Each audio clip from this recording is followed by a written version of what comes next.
네. 존경하는 국민 여러분, 더불어민주당 대통령 후보 이재명입니다. 대한민국의 명문을 가를 21대 대선이 어느덧 9일 앞으로 다가왔습니다. 공식 선거 운동 전 과거 대선 후보가 가지 않던 지역부터 경청 투어를 시작했습니다. 전국 방방 곳곳을 다니며 정말로 많은 국민 여러분을 만나 뵈었습니다. 광장을 물들인 아름다운 오색 빛깔 응원봉처럼 다양한 목소리들이 있었습니다. 하지만 결국 우리 국민들의 마음은 하나였습니다. 파괴된 경제와 민생을 살려달라. 국민이 피땀으로 일군 민주주의를 다시 일으켜달라. 무너진 대한민국의 위상을 바로 세워달라. 이 모든 일들을 위해서 꼭 이겨달라. 간절한 외침들이었습니다.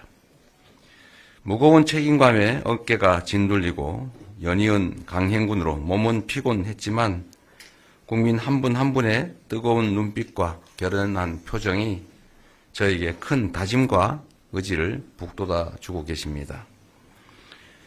시장과 거리에서 만날 때마다 전해지던 그 손끝의 간절함으로 저는 확신합니다. 위대한 우리 국민들께서 끝내 승리하실 것입니다. 존경하는 국민 여러분, 이번 대선은 단순한 정권 교체가 아닙니다.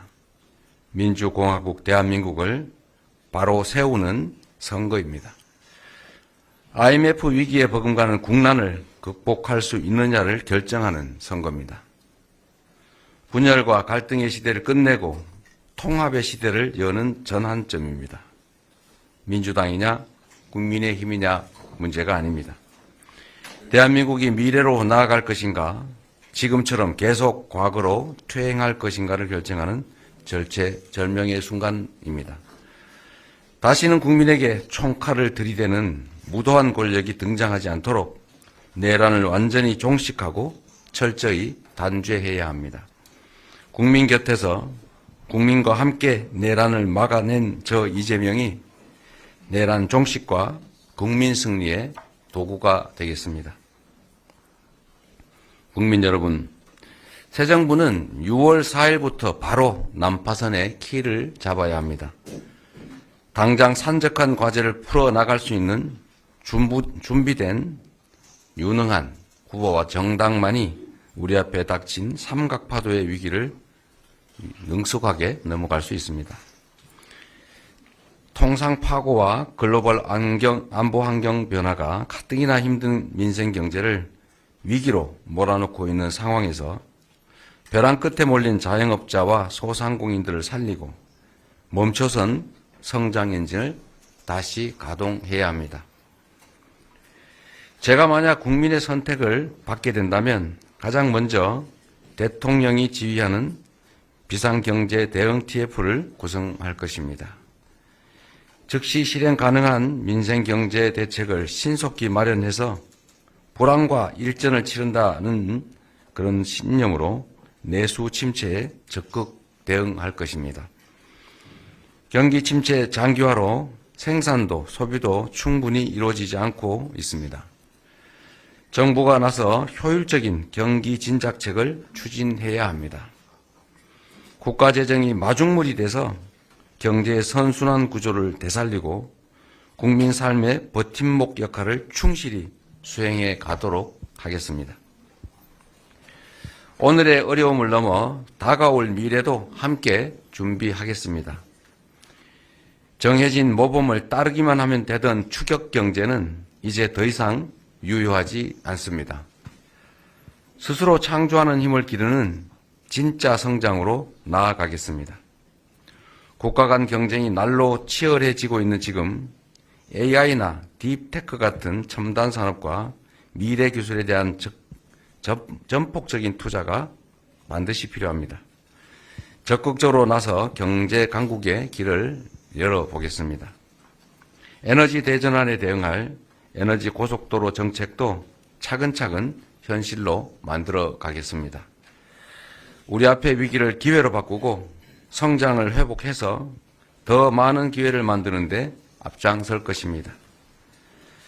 코리아 디스카운트를 해소하고 자유롭고 공정한 자본시장을 구축해서 코스피 5천 시대를 열겠습니다. 수도권과 지역, 중소기업과 대기업, 청년층과 중장년층 모두 고르게 참여하고 성과를 함께 나누는 진짜 성장, 공정한 성장을 이뤄내겠습니다. 평화가 곧 경제입니다. 문화가 곧 경제인 시대가 됐습니다.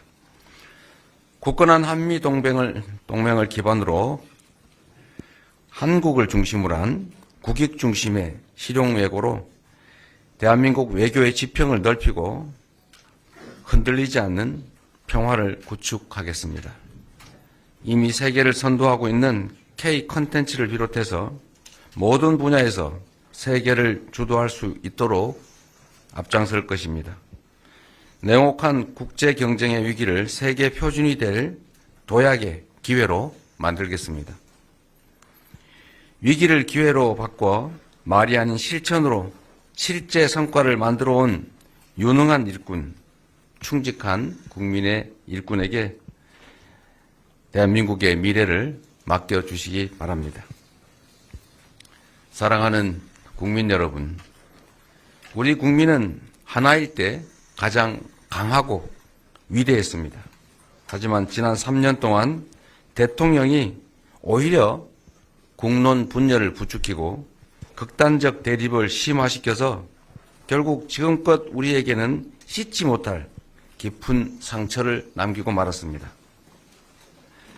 서로를 미워하고 제거하려는 전쟁 같은 정치를 이제 끝내야 합니다.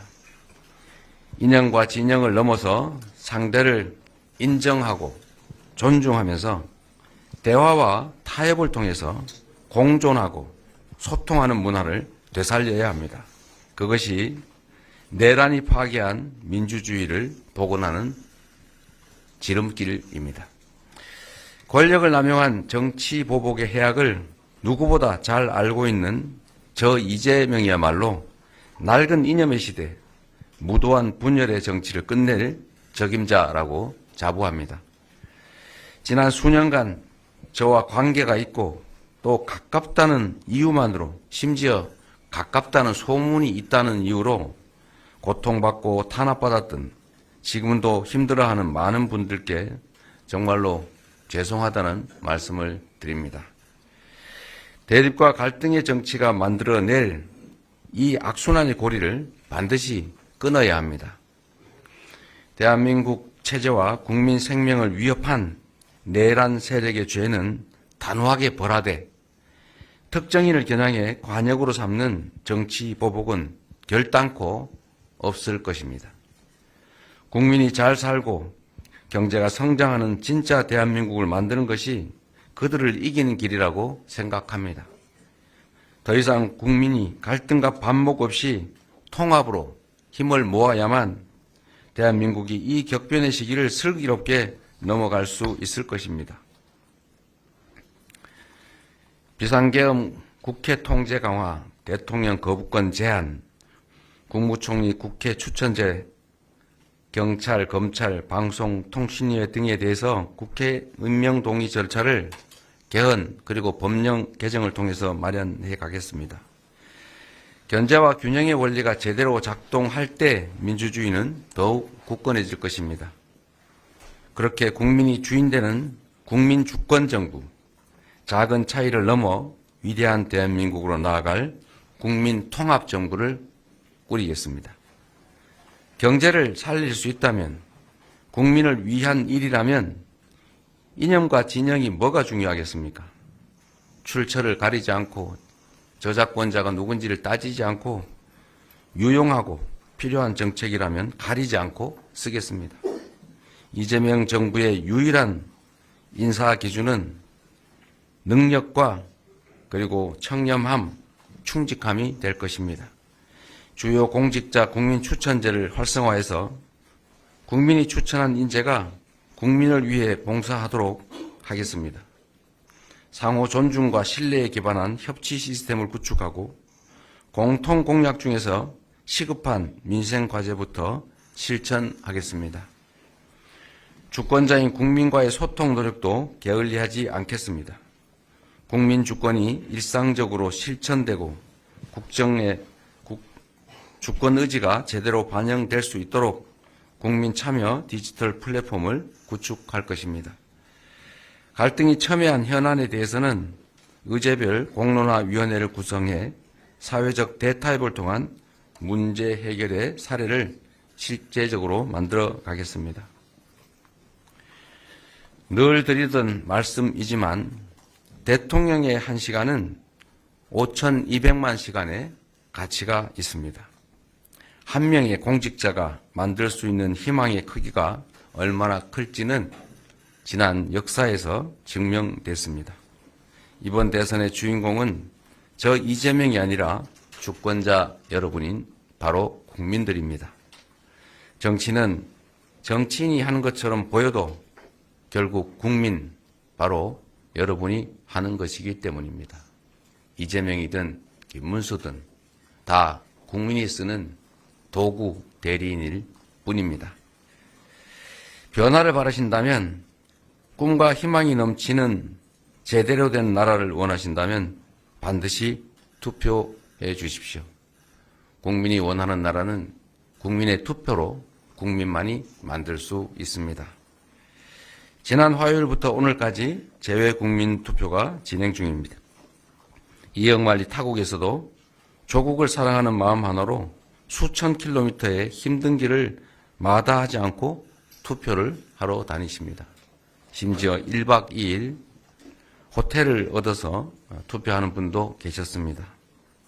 이제 4일 후면 사전투표가 시작됩니다. 하필이면 이번 사전투표일은 5월 29일, 30일은 주말이 아닌 휴일이 아닌 평일, 목요일, 금요일입니다. 이 점을 꼭 기억해 주시면 고맙겠습니다. 투표해야 6월 3일 국민 여러분이 승리하십니다. 투표해야 여러분의 소중한 삶과 우리 아이들의 인생을 지켜낼 수 있습니다. 국민 여러분의 손으로 진짜 대한민국의 문을 활짝 열어주십시오. 이재명을 선택하시면 유능함과 충직함으로 지금과는 전혀 다른 희망이 있는 새로운 세상을 만들어 보답드리겠습니다. 1번 이재명이 아직도 3표가 부족합니다. 1, 2, 3을 기억해 주시기 바랍니다. 고맙습니다. 네, 전자신문 최기찬 기자입니다. 선거 기간 다가오면서 좀 네거티브 때문에 이제 정책 경쟁이 실종됐다는 얘기가 좀 나오는데요. 좀 이런 상황에서 좀 청사진, 경제 성장에 대한 청사진을 다시 밝힌 것으로 보입니다. 근데 지금 즉각적인 성과로 좀 이어지려면 당연히 좀 2차 추경 같은 것이 좀 필요한 상황인데, 특히 좀 첨단 산업 육성을 위해서 좀 2차 추경 규모가 최소 어느 정도 이루어져야 되는지 어떻게 생각하시는지 좀 궁금하고요. 또 다른 이제 경제 성장의 또 다른 주체인 기업들이 기업 역할을 제대로 할 수 있도록 기반을 마련하는 것도 굉장히 중요해 보이는데, 인공지능이나 반도체 등 첨단 산업에 관련한 규제 개혁, 그리고 이들이 첨단 산업에 투자할 수 있도록 어떻게 좀 활성화할 수 있는 계획이 좀 있으신지 궁금합니다. 산업 지원이나 산업 경제 정책을 만들어 발표하는 것은 약간의 시간이 필요할 것입니다. 그렇게 급하게 서둘러서 잘못될 수도 있기 때문에 치밀한 계획에 의해서 가능한 빠른 시간 내에, 그러나 즉각적으로 하기는 좀 어렵다는 말씀을 드립니다.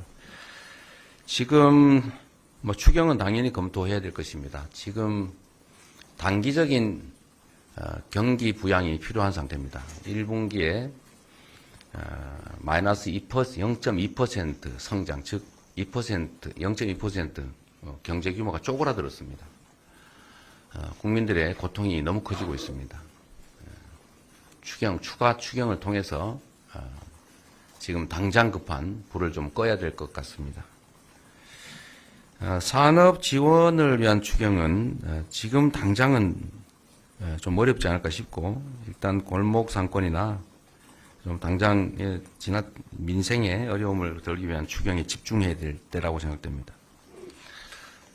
첨단 산업, 산업활동, 기업활동 활성화를 위한 규제 개혁 문제는 새로운 정부의 주요 과제가 될 것입니다. 미리 수차례 말씀드렸던 것처럼 첨단 기술 산업 분야에 대해서는 가급적이면 네거티브 규제를 전적으로 좀 도입하는 방향을 저희가 검토 중입니다. 그렇게 하겠다고 약속도 드렸습니다. 우리 국민 여러분께서 혹시 이해 못하시는 경우가 있을 수 있어서 말씀을 드리면 지금은 모든 것을 인정받은 이런 경우 저런 경우 이런 경우만 할 수 있다 이런 식으로 할 수 있는 경우만 규제를 하고 있습니다. 포지티브 규제라고 보통 부르죠. 할 수 있는 것은 이거다. 그 외에는 안 된다 이렇게 규제하고 있죠. 이러면은 관료들이 보수적으로 미리 막아버리기 때문에 필요한 것들을 현장에서 미리 수행하기 어려워집니다. 그래서 앞으로는 첨단 산업 분야 규제는 해서는 안 될 것을 명확하게 A, B, C, D의 경우는 안 된다라고 규정하고 그 외에는 할 수 있는 것으로 풀어두고 필요하면 사후에 부작용이 심하거나 문제가 심각할 때는 할 수 없는 경우를 추가하는 방식으로 이렇게 규제를 하겠다는 뜻입니다.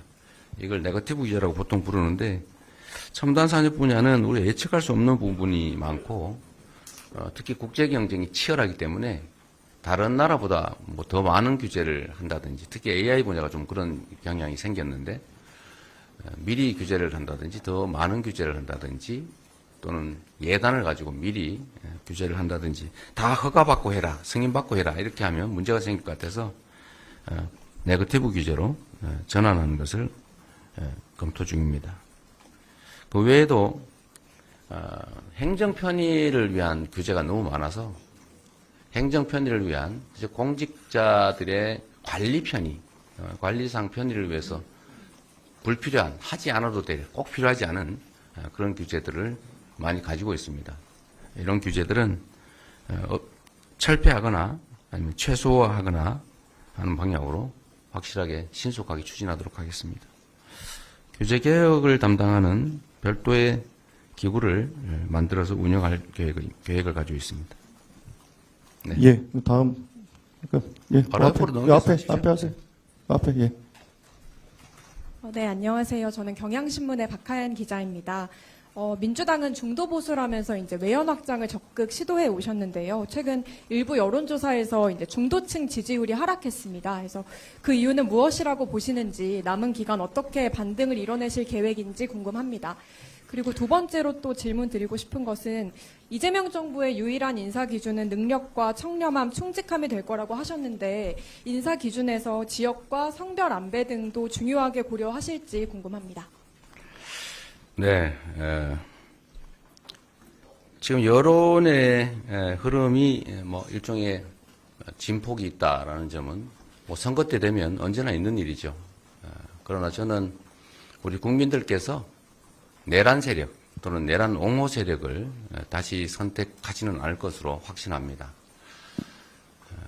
대한민국의 최고 규범인 헌정 질서를 파기하고 국민에게 총구를 들이댄 그 내란 세력 또 내란 수계와 단절하겠냐는 질문에 답을 하지 못하는 극우 세력과 단절하겠냐는 질문에도 답을 못하는 그런 후보를 선택해서 다시 이 나라를 혼란 속으로 불안정 속으로 밀어넣지는 않을 것이다. 헌정 파괴 세력을 다시 선택하지는 않을 것이다. 라는 기대를 확신을 가지고 있습니다. 저희가 설명을 좀 더 잘 드려야 되겠죠. 중도 보수로의 외연 확장은 지금 멈췄느냐 이렇게 말씀하시는데 그게 아마 제가 기본사회 정책을 발표를 하니까 그럼 되돌아갔다고 또 일부에서 공세적으로 억지 주장을 하는 바람에 그런 것들이 약간씩의 영향을 미칠 수 있을 것 같습니다.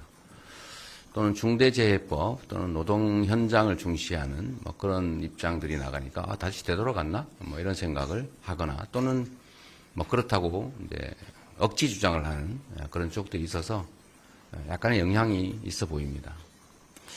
제가 분명히 말씀드리는 것은 우리 현 시대의 대한민국의 핵심 과제는 먹고 사는 문제를 해결하는 것입니다.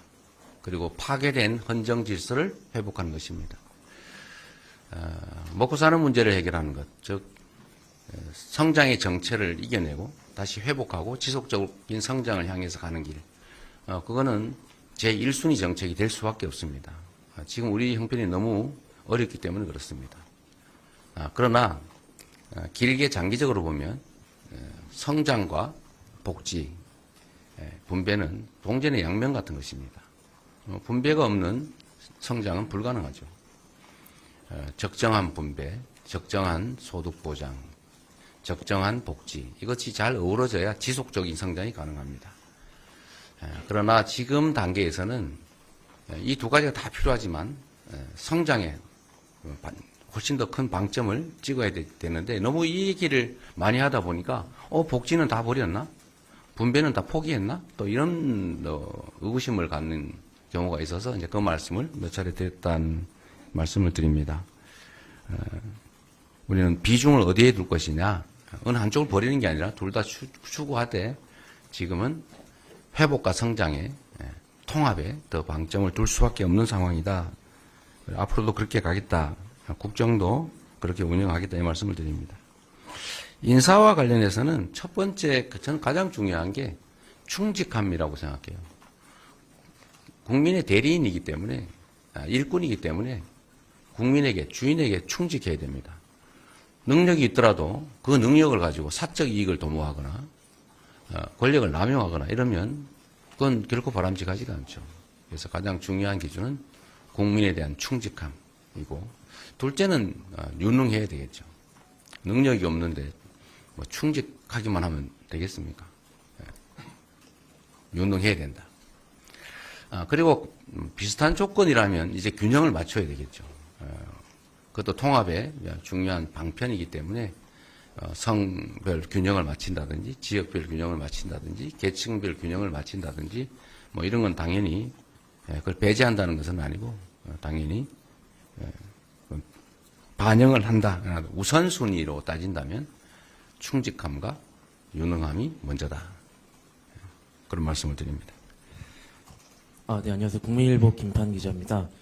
5월 18일 날 연임제 개헌을 발표를 하셨는데 그간에는 개헌 논의에는 선을 그어 오셨고 불과 그로부터 일주일 전인 선관위 10대 공약에도 포함은 안 돼 있었습니다. 일정을 고려한 발표로 이해는 하고 있는데 뭔가 기류가 급변했다거나 기술적인 느낌도 조금 들어서 이에 대해서 질문을 좀 드리겠습니다. 개헌 발표를 갑자기 하시게 된 배경이 조금 더 궁금하고 두 번째로는 3년 전에는 세계적인 추세라면서 중임제 개헌을 언급을 하셨는데 이번에는 연임제로 표현이 조금 달라졌습니다. 구체적 설명이 부족하다 보니까 국민의힘에서는 공세를 펼치고 있는데 이 차이에 대해서 후보님의 설명을 좀 듣고 싶습니다. 네. 그리고 마지막으로는 선대위에서는 재임중 대통령은 해당이 없다고 누차 강조를 하긴 했는데 후보님의 의견이 궁금해서 여쭤봅니다. 일부에서는 이미 군부 독재 시대는 지났고 재임중 대통령의 연임 여부도 주권자인 국민이 선택을 하면은 가능한 거 아니냐 하는 의견도 나오고 있는데 주권자의 의사를 워낙 강조를 하시다 보니까 이 부분에 대해서 후보님 어떻게 생각하시는지 궁금합니다. 이게 대한민국 정치의 실상을 보면 기본적으로 너무 많이 망가졌다는 생각이 듭니다. 이번 토론 과정도 보면 우리 국민들께서 느끼실 수 있는데 이게 정치란 기본적으로 입장이 다름을 전제를 하고 또 입장이 다른 상대를 존중하고 또 대화와 타협을 통해서 그 입장의 차이를 좁혀가는 것이죠. 그런데 지금은 보면 상대의 주장을 왜곡 조작을 해가지고 억지 소리를 하면서 공격을 해요. 그거는 정치가 아니죠. 그런 걸 우리는 대화가 아니고 시비 건다고 합니다. 싸우는 거죠. 이건 어린아이들이나 하는 행태다. 이 말씀을 좀 드립니다. 연임제는 그런 거죠. 중임이라고 하면 두 번 할 수 있다. 그러니까 소위 퐁당퐁당이 가능하다. 퐁당퐁이 가능하다. 그런 얘기입니다. 그러니까 대통령이 됐는데 떨어졌어요. 그 다음에 언젠가 한 번은 나올 수 있다. 이게 중임제죠. 그러면 우리가 중임제를 하자고 하는 이유는 일종의 중간평가 같은 걸 도입해서 8년간의 국정의 안정성을 보장하되 중간에 평가를 해서 안 되면 이제 그만두고 다른 사람으로 대체한다 이런 의미인데 나중에 다시 하면 거의 국정의 안정성과 아무 관계없이 그냥 2번 하게 한다. 이런 의미밖에 없지 않습니까? 그런 문제가 있어서 학계에서 이건 중임이 아니라 연임만 하게 해야 된다. 이어서 한 번 더 하는 것만 하게 하고 나중에 떨어진다 다시 하는 건 허용하면 안 된다. 그 얘기예요.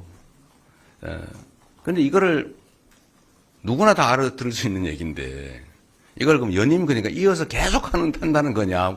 그래 해괴한 소리를 하지 않습니까? 이게 언어라고 하는 걸 그냥 언어는 그런 거죠. 우리 구성원들의 약속인데 그냥 그 언어의 의미대로 받아들여주면 되죠. 그걸 왜곡해가지고 다른 의미를 부여해서 쪼가리를 내서 이렇게 공격을 하고 이러면 이거는 정치가 아니라 그냥 지금 국민의힘이 하는 것처럼 싸우는 거죠.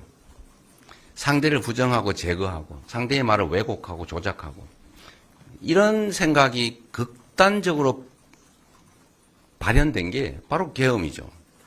말하다가 안 되니까 아예 제거해버리려고 한 거 아닙니까? 내가 100%다 갖겠다. 상대의 몫은 없다. 상대는 완전히 부정한다. 제거한다. 이 생각을 결국은 한 끝에 비상계엄이라고 하는 친위 쿠데타를 하게 된 겁니다. 이 생각 정말 바꿔야 돼요.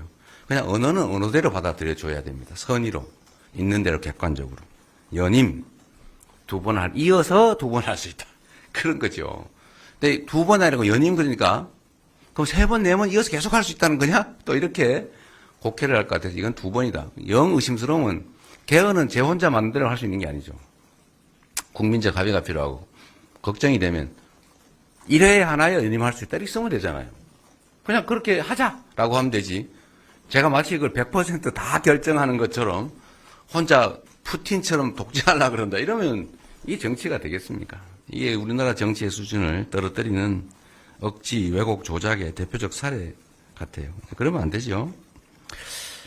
또 한 가지는 갑자기 했냐. 그런 건 아닙니다.